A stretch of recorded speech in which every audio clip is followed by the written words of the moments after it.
मान लीजिए हमें नहीं इस आ रही। स्ट्रेट लाइन के नीचे का एरिया फाइंड करना है।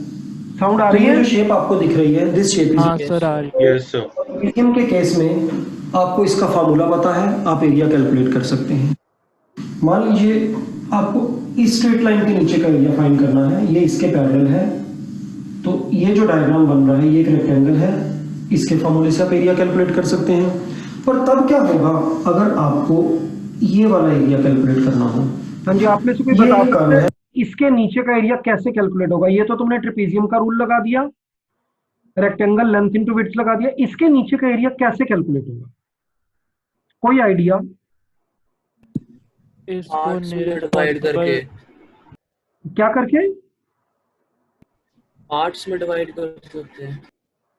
बेटर रहेगा आप ये कहो कि इसको ना छोटे छोटे पीसीस में डिवाइड कर लो और उन सब के एरिया को कैलकुलेट करके टोटल कर लो। देखते हैं आगे क्या और करने जा कर्व रहे के हैं। नीचे का एरिया बिल्कुल 100% एक्यूरेसी के साथ हम नॉर्मल मैथ्स में अभी तक फाइंड नहीं कर सकते, क्योंकि इसके लिए हमारे पास कोई फार्मूला नहीं है। ज्यादातर कर्व्स की कोई ना कोई इक्वेशन होती है या कोई ना कोई फंक्शन होता है।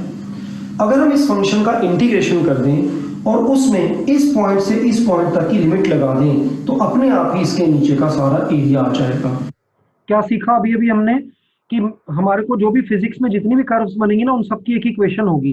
एक मैथ की equation y is equal to X square, y is equal to 3x plus 5y, sorry y is equal to 3x plus 5। ये सब इक्वेशंस है, लीनियर इक्वेशन, क्वाड्रेटिक इक्वेशन, हर एक इक्वेशन का एक ग्राफ बनता है। तो फिजिक्स के अंदर हमें जितनी भी कर्व्स डील करनी होंगी उनकी कोई ना कोई इक्वेशन होगी। जब हम उस इक्वेशन का इंटीग्रेशन करेंगे तो हमें उसके नीचे का एरिया मिल जाएगा। तो आपसे मैं पूछता हूँ, what is the use of integration? To find out the area under a of a curve, curve. To find out the area under a curve. अब आपको 1 मिनट का टाइम दिया जाता है। नेक्स्ट क्वेश्चन आपके माइंड में क्या बन रहा है? मैं आपको एक बात रिपीट करता हूं, फिजिक्स में इंटीग्रेशन का यूज होगा area under the curve find करने में। आपके माइंड में एकदम से नया क्वेश्चन क्या है? इंटीग्रेशन क्या है? एक तो ये आया इंटीग्रेशन क्या है, कैसे करना है, वो हम डेफिनेटली अभी सीख रहे हैं। एक और क्वेश्चन आना चाहिए। सोचो भाई सोचो। कौन से टाइप के कर्व्स? कौन, ठीक है, ये भी एक क्वेश्चन आया कि कर्व्स कितने टाइप के, इसका आंसर मिलेगा मैथ्स में। और क्वेश्चन सोचो। मनन ने बोला कि हम इससे इंटीग्रेशन कैसे क्या होता है कैसे करेंगे, वो मैं बता रहा हूं। आपने कहा कि कर्व्स कितनी तरह के, हो मैथ्स का टीचर बताएगा। नेक्स्ट क्वेश्चन आपके माइंड में क्या आता है? इक्वेशन कहाँ से आएगी? इक्वेशन कहां से आएगी, राइट, वो हम बनाएंगे फिजिक्स के अंदर। बेसिक क्वेश्चन ये था भाई, एरिया का यूज क्या है फिजिक्स के अंदर? क्या ये क्वेश्चन अब आया आपके माइंड में कि एरिया क्यों, मैथ तो चल ही ना सर, तो फिजिक्स की क्लास लेने हैं, तो एरिया की कैलकुलेशंस के बारे में क्यों बातें कर रहे हैं? तो सुन लो, ये भी एक पॉइंट है, जिसने नोट करना कर लेना, नहीं करना माइंड में बिठा लेना। फिजिक्स में हर एक ग्राफ के नीचे का एरिया कुछ ना कुछ बताएगा। Area under every graph gives some extra information. For example, अगर ये ग्राफ होता v एंड t का, v for velocity and t for time, अगर ग्राफ v और t का होता तो एक रेक्टेंगल के एरिया का फॉर्मूला क्या होता है? Length length into into breadth. Breadth, right. ये मेरा कर्सर दिख रहा है आपको? Yes sir. Yes sir. Length into breadth. मेरी सुनते रहना ध्यान से और ध्यान देकर देखते रहना। इन एरिया होता है हमेशा length into breadth, length into breadth, X into Y. ये मैंने ठीक बोला ना? Yes, sir. तो यस इसका सर। मतलब है अगर हम एक्स और वाई एक्सिस लेकर उनके ऊपर जो भी कर्व बन रही है कार्टेशियन कर्व, उसके नीचे का एरिया निकालेंगे तो उनके प्रोडक्ट से आएगा। एक्स इंटू वाई, उसके प्रोडक्ट से एरिया मिलेगा। मेरा अगर ये ग्राफ v इंटू टी का है तो v और t का प्रोडक्ट क्या बताता है? वेलोसिटी और टाइम का प्रोडक्ट क्या बताता है? डिस्टेंस। डिस्प्लेसमेंट। डिस्टेंस। आपने बातों बातों में ये प्रूव कर लिया कि वेलोसिटी टाइम ग्राफ के नीचे का एरिया हमें डिस्टेंस ट्रेवल्ड बताएगा। हमने ग्राफ बनाया, आज या कल बनाएंगे भी, किस किस का ग्राफ बनाया? वेलोसिटी एंड टाइम का, और उसके नीचे का एरिया हमने ऐसे ही कैलकुलेट किया तो हमें बातों बातों में क्या पता लग गया? डिस्टेंस पता लग गया। नेक्स्ट क्वेश्चन, एक ग्राफ बनाया एक्सीलरेशन एंड टाइम का, acceleration on Y axis, time on X axis. इसकी मान लो ये कर्व आई और मैंने मेंसुरेशन से या इंटीग्रेशन से एरिया कैलकुलेट कर लिया, तो एक्सीलरेशन एंड टाइम के ग्राफ के नीचे का एरिया क्या बताएगा? डिस्प्लेसमेंट। थोड़ी सी मिस्टेक कर रहे हो, एक्सीलरेशन को टाइम से मल्टीप्लाई करो, Change in velocity.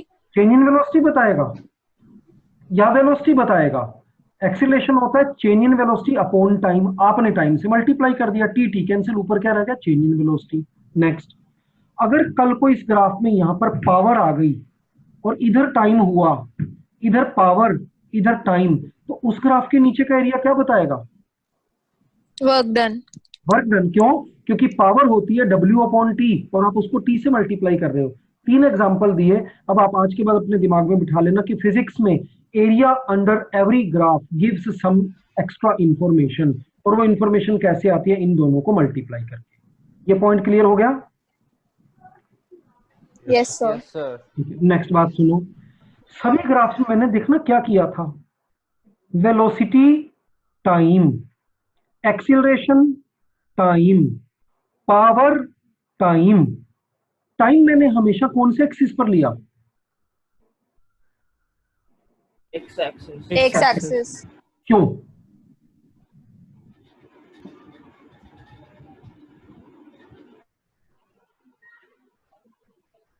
सुन लो, हर एक इक्वेशन में हमारे पास 2 वेरिएबल होंगे। इक्वेशन वो होती है जिसमें there is a sign of equality, बीच में इक्वल टू का साइन होता है और दोनों तरफ कुछ ना कुछ लिखा जाता है। These things are called variables. हालांकि कुछ एक्सेप्शनल केसेस में, फॉर एग्जांपल मैं लिखूं x इज इक्वल टू 5, तो इस केस में 5 एक वेरिएबल नहीं है। Generally x is equal to 3y, y is equal to 5x plus 7, y is equal to 9x square, इन सभी में 2-2 वेरिएबल आ रहे हैं। एक वेरिएबल डिपेंडेंट कहलाता है, एक वेरिएबल इंडिपेंडेंट कहलाता है। इंडिपेंडेंट वेरिएबल हमेशा x एक्सिस पर आएगा और डिपेंडेंट वेरिएबल हमेशा y एक्सिस पर आएगा। आप में से किसी ने पॉइंट कॉपी पर नोट किया? Independent variable on x axis, dependent variable on y axis. Independent variable x axis पर आएगा, डिपेंडेंट वेरिएबल y एक्सिस पर आएगा। अब मैं आपसे एक बात पूछता हूं, एक सर्किट में करंट फ्लो कर रहा है, वोल्टेज की इंफॉर्मेशन चाहिए। सर्किट में करंट फ्लो कर रहा है, मैंने आपको बता दिया 5 एम्पियर, वोल्टेज की इंफॉर्मेशन चाहिए। कौन इंडिपेंडेंट है कौन डिपेंडेंट है करंट और वोल्टेज में से? इंटरडिपेंडेंट है दोनों। दोनों इंटरडिपेंडेंट तो है, बट मैंने आपको कहा है I give you this value of current, now find voltage. कौन किस पे डिपेंड करता है? Voltage is independent. Voltage is depending on current. जितना जितना मैं आपको करंट दूंगा, फार्मूला होता है V is equal to R into I. जैसे जैसे मैं करंट को बदलूंगा, वोल्टेज करंट के हिसाब से बदलती जाएगी। वोल्टेज करंट पर डिपेंड कर रही है। तो अगर मैंने आपसे ये क्वेश्चन पूछा था तो करंट इंडिपेंडेंट था, वोल्टेज डिपेंडेंट थी। करंट एक्स एक्सिस पर आएगा, वोल्टेज वाई एक्सिस पर आएगी। I repeat the question in another way.